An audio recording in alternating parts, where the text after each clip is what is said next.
Welcome friends.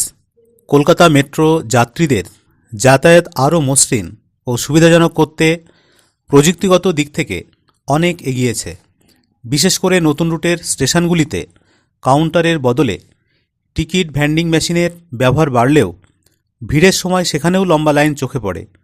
এই সমস্যার সমাধান হিসেবে মেট্রো রেলওয়ে কর্তৃপক্ষ নিয়ে এসেছে আমার কলকাতা মেট্রো অ্যাপ।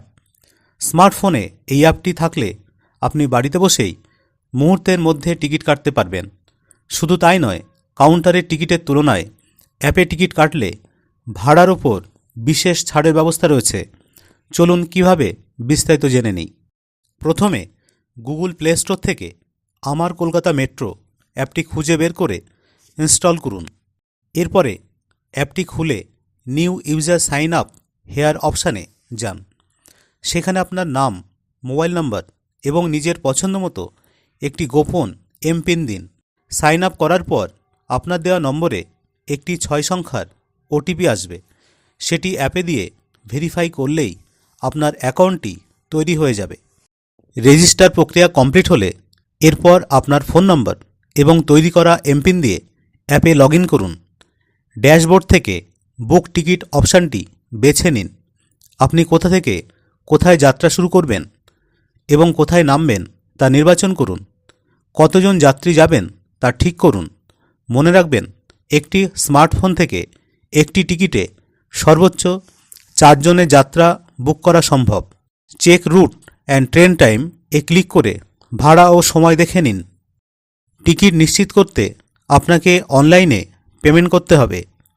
অ্যাপে এইচডিএফসি বা অন্যান্য পেমেন্ট গেটওয়ে অপশান দেখা যাবে। এর মানে এই নয় যে আপনার ওই ব্যাংকেই অ্যাকাউন্ট থাকতে হবে। এটি শুধুমাত্র একটি মাধ্যম। যে কোনো একটি গেটওয়ে সিলেক্ট করে বুক টিকিটে ক্লিক করুন। এরপর আপনার সুবিধামতো ইউপিআই, ফোনপে বা গুগল পে, ডেবিট কার্ড বা ক্রেডিট কার্ড ব্যবহার করে পেমেন্ট সম্পন্ন করুন। পেমেন্ট সফল হলে আপনার স্ক্রিনে একটি ডিজিটাল টিকিট বা কিউআর কোড তৈরি হবে। স্টেশনে প্রবেশের সময় এটি সঠিক উপায়ে ব্যবহার করা উচিত। অ্যাপের স্ক্রিনে থাকা হাতের চিহ্নটি বা কিউআর কোড আইকনে ক্লিক করে কোডটি জেনারেট করুন। মেট্রো স্টেশনের গেটে থাকা স্ক্যানারের সামনে মোবাইলের স্ক্রিনটি ধরুন। মোবাইলটি স্ক্যানার থেকে একদম গায়ে ঠেকাবেন না বা খুব দূরেও রাখবেন না।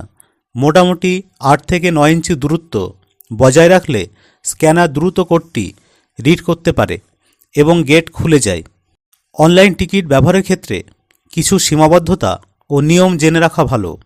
একবার টিকিট বুক করা হয়ে গেলে তা আর বাতিল বা ক্যান্সেল করা যায় না এবং টাকা ফেরতও পাওয়া যায় না। টিকিট কাটার জন্য আপনাকে স্টেশনে উপস্থিত থাকার প্রয়োজন নেই। আপনি বাড়ি, অফিস বা অন্য যে কোনো জায়গা থেকে আগেভাগেই টিকিট কেটে রাখতে পারেন।